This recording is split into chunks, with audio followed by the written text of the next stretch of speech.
Hey,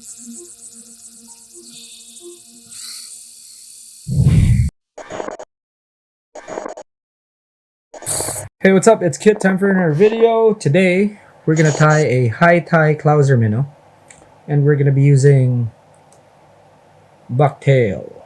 So, natural hair for this, and I'm gonna be using. Actually, you know what? Let's switch things up a bit. I'm gonna tie using this scarlet thread, just so it's visible. No, that doesn't help, does it? My shirt's red. Anyway, so we're gonna be using scarlet right here. It's waxed. I don't know which size thread, but you know what? Most of you guys aren't really fly fishermen, so that's fine. It's thin thread. All right. So this is very useful. One of the most basic flies. Well, not really basic. Okay, one of the most useful flies that you need in your tackle box. If you have one or two of these, later on I'm going to show you how to actually use them using spinning gear or even bait casting gear. But this fly is very important because it is very easy to use. Fly rodders have this in their tackle box. Like almost all fly rodders, if not all the fly rodders, will always have at least one of these or a few in their tackle box, just because this thing is so useful. Now I'm using a dumbbell eye. This is brass. It comes in lead, and if you don't have them, that's fine. You could use bead chain. Let's just say you're in a part of the world that doesn't have this, and you know a lot of people might be laughing and saying like, which part of the world doesn't have dumbbell eyes? Well, tell you what, when I was growing up, I couldn't get them. So I just have to say that. So when I was growing up, I didn't have access to fly tying gear and fly tying materials. I had to make my own, which is kind of weird because up until now, even if I can get these things, I still have a habit of actually,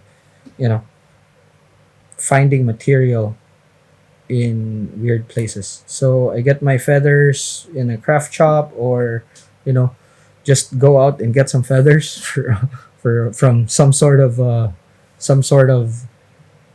chicken or some sort of bird, and I use them. So that's just that. Okay, it's not to say that I don't have access to good materials such as bucktail, because like obviously this is a bucktail right here. It's just that you know I have this habit of actually just checking and seeing and like, hey, can I get some material elsewhere? Like, take for example, look at this flash right here. This is not your fly shop. What do you call this? Crystal flash. I have a lot here in this one plastic bag. This is like how many grams?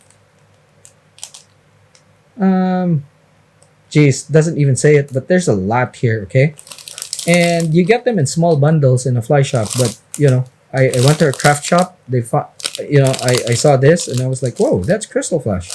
Only came in one color, but so what? It's pink. I like pink. So took a pack. Been using it for I don't know 3 years for assist hooks and now for flies. So yeah, there we go. It's just that you can get these sort of things in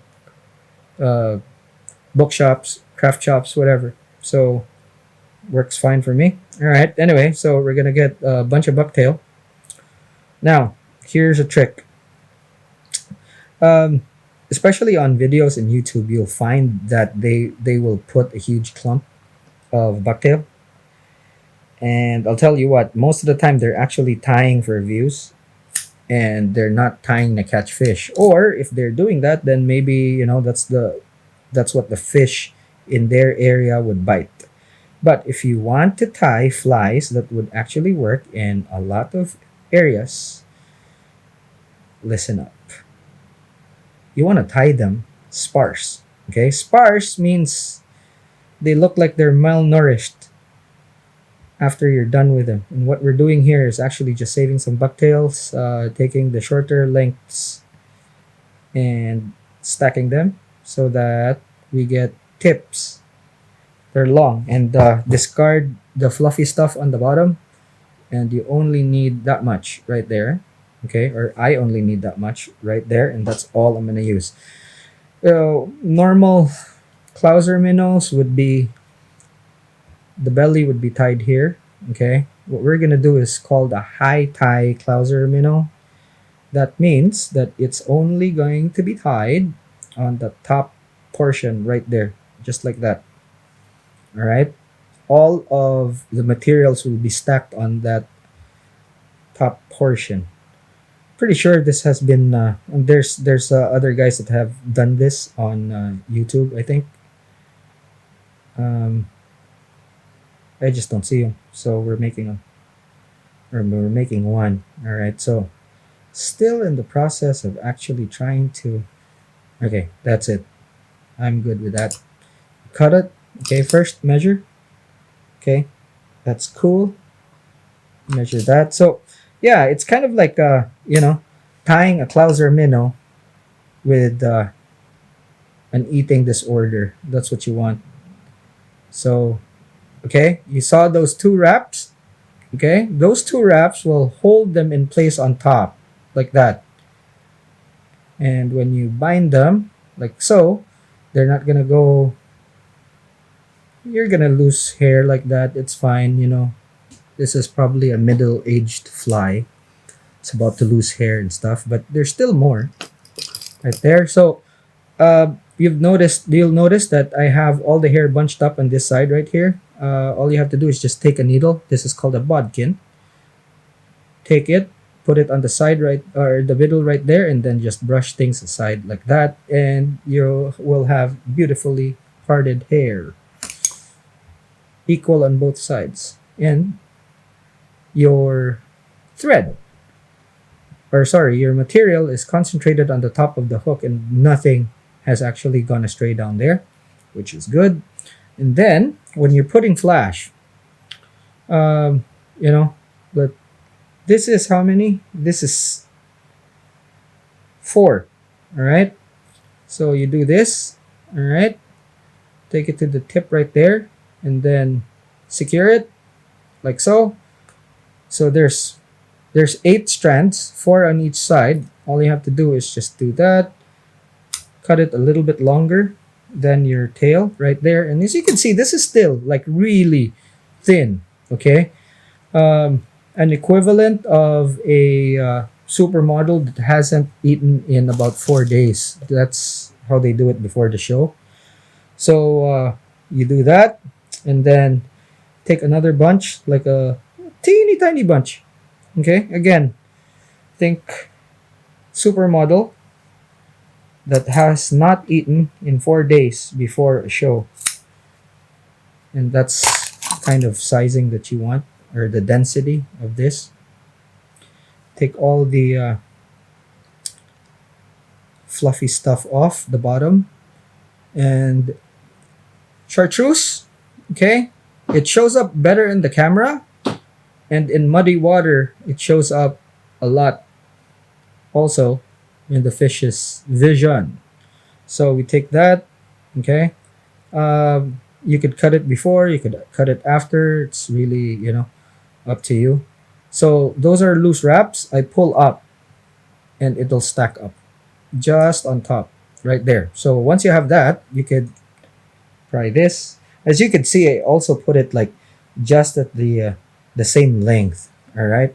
So if you cut this at a taper, just like that, okay, what's gonna happen is that once you actually tie that on, it'll also form a taper there, and it's a nice clean head. Okay, there is a temptation of actually going towards the eye with this. I suggest that you just stop in the middle right there. Okay, and then clean up your head just like that, and that's it. It's pretty much done. If you're anal, you can try to cover as much of the exposed threads or exposed material right there, just so you have a nice head. And then after that, you whip finish. Uh,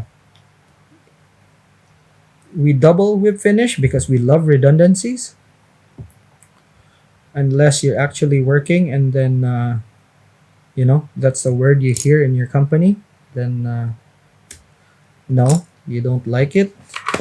All right. So again, the fly, the hair, as you can see here, it's still on the other side. What you do is actually just poke your needle in the middle and then boom. And then you will have excellent parted hair, evenly distributed on each side of the fly. That's it. And then all you have to do is super glue this part, and that's it. They only have one tie-in point. It's not like the traditional Clouser Minnow. This is a high tie Clouser Minnow. Okay, so you could use UV, you could use super glue. I use super glue because I'm cheap, and super glue is cheaper than UV. So we do that. Okay, and what I do with super glue, just so it becomes, or it keeps this really clear consistency, it dries up clear. Okay, instead of getting all whitish and stuff, is I don't expose it to a moving air. All right, so I'll just keep this here, let it chill there for a few minutes until it's dry, because the more super glue you have, the longer it'll take to dry. So just keep it there, and it'll dry clear. All right, and that's it. That's the high tie Clouser. I know that a lot of you guys are not into fly fishing, but if you get into fly tying and you make this, like I said earlier, another coming video would be how to actually fish these flies in uh, with your spinning gear, bait casting gear, surf rod, whatever. And I will show you 3 different methods. One for top water, one for mid depth, and one for fishing on the bottom. So we'll be talking about that soon. And this is the whole reason why I've actually started doing like those jig flies and stuff, because down the line what's going to happen is that we will transition from jig flies down to flies, and then actually have a way to deliver them to the fish you want to catch. So this is the start. This is the first, because this is a very easy tie. Okay, in fact, I could probably knock one of these down in like 3 minutes if I'm not talking and I'm just tying. Probably even less than that if I actually do production style and have all the parts that I need lined up, so that I'll just pick up and then do this. So yeah, I mean, we're gonna be tying flies just so you have a lot of variations when you're doing this, especially when I talk about those delivery systems. You'd be using them, or you could be using them from a boat, off the beach, off the rocks, underwater if you want. But yeah, we'll do that, and we'll break the mold. We'll break the mold so that we could actually fish flies and not be a slave to, or flies we make.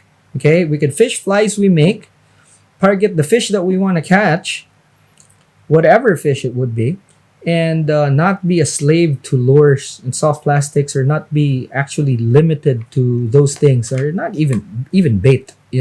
So that's it for now. I'm gonna end this here. Thanks so much for hanging out with me, and hope you learned something. Class dismissed. I'll see you in the next one.